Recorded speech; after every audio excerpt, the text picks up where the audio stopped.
When most car enthusiasts hear the word HEMI, their minds immediately jump to the legendary 426, the powerhouse that dominated drag strips and became an icon of American muscle.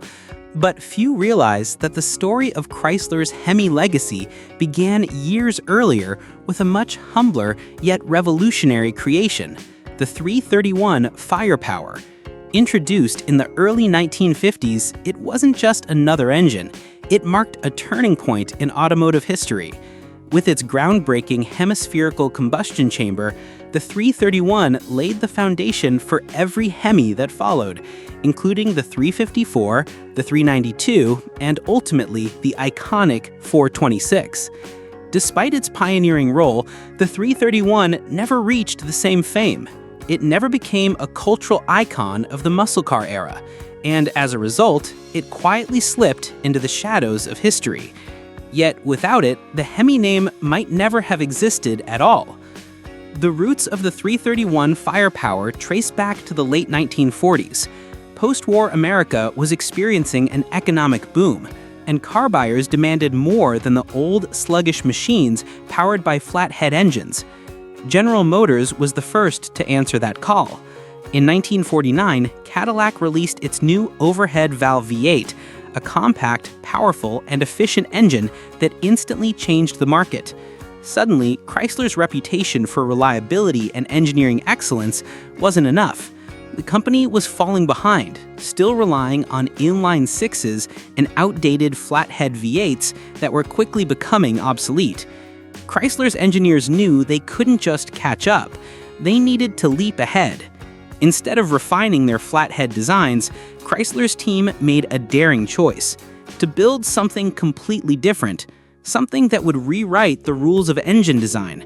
Their solution was a combustion chamber shape that had never been used in a mass-production American engine, the hemispherical chamber.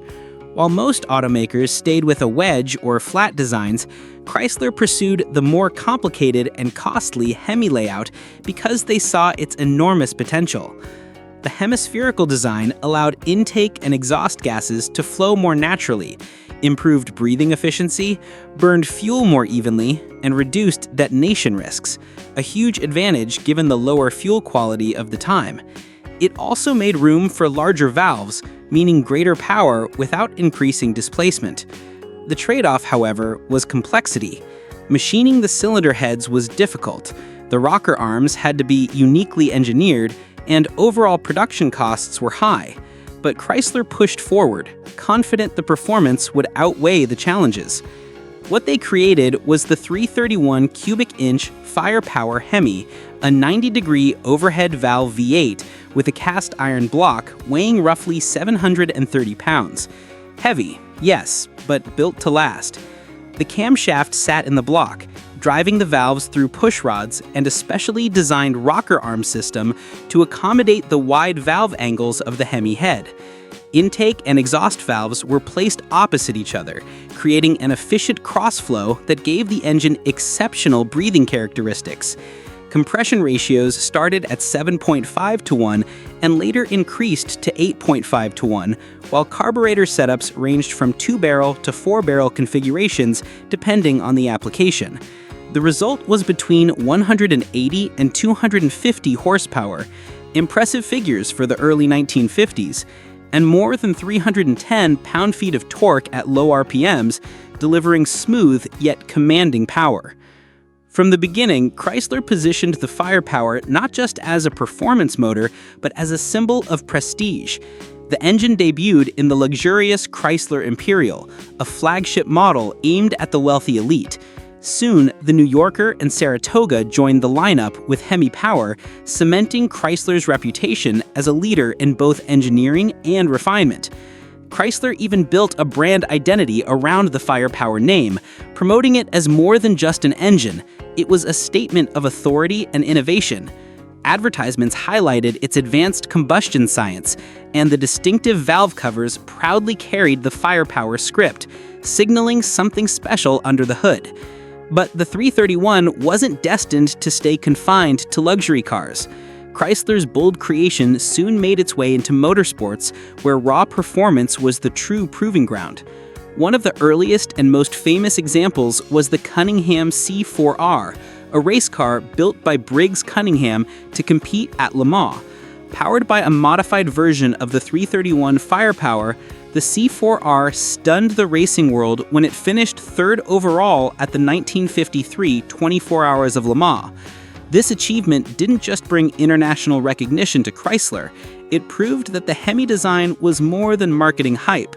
It was a true performance revolution. Back in the United States, the 331 FirePower began making its mark in NASCAR during the early 1950s.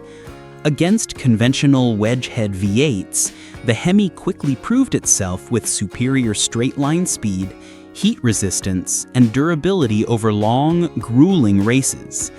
Its strengths weren't limited to the oval either. Early drag racers also saw the potential. Despite its heavy weight and complex construction, the 331 responded incredibly well to tuning, delivering surprising amounts of power in quarter-mile runs.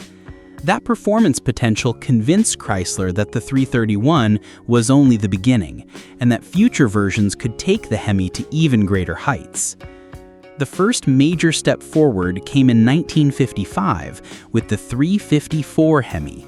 While it carried the same hemispherical combustion chamber design, it added larger displacement, higher compression ratios, and upgraded intake and ignition systems. In luxury models like the Chrysler 300 and Imperial, the 354 Hemi was capable of producing over 300 horsepower, a figure that seemed almost unbelievable just a few years earlier.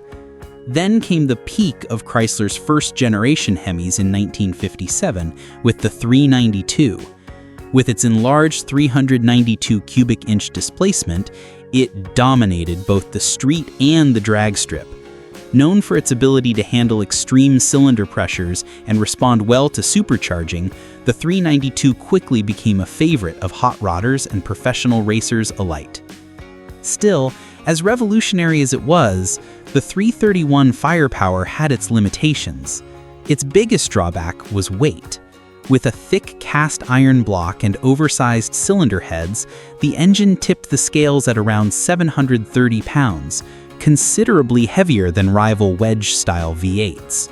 That bulk made it difficult to use in smaller or lighter vehicles. Its second weakness was complexity.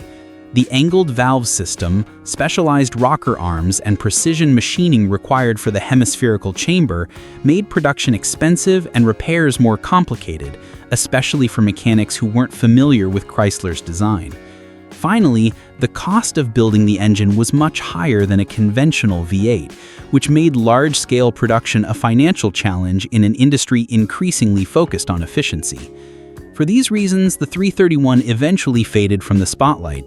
It was never a pop culture icon, unlike the 426 that later roared in Chargers, Barracudas, and Super Bs.